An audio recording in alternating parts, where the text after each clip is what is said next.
Nakasinati og pagbaha pipila ka mga dapit sa Metro Cebu karong hapon human mibundak ang Kusog uwan. Sama na lang sa Salinas Drive sa Barangay Lahug nga nahisama sa sapa ang karsada. Kusog usab ang sug sa tubig hinungdan nga mga tawo mipadaplin og wa na mosungasong sa baha. Samtang sa usa ka karsada usab nga napataliwad ang sa dakong mall ug universidad sa Barangay Banilad habig sa Dakbayan Sugbo. Lawom usab ang baha. Gani murag pound sa dagat ang sitwasyon resulta sa pagbundak sa uwan. Ang baha ang usas gitutukan karon sa Cebu City LGU. Din admitido nga dakong hagit alang kanila ang kasulbaran nini.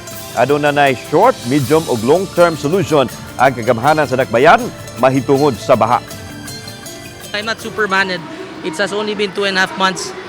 What is important is we have already outlined our short-term and medium-term as well as long-term goals.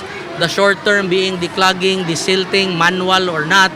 The medium to long-term plan, I've already mentioned that nga maghimo ta og mga mini dams dito sa kabukirang barangay. In fact, Gabion Dams is the easiest. But we also have mini dams.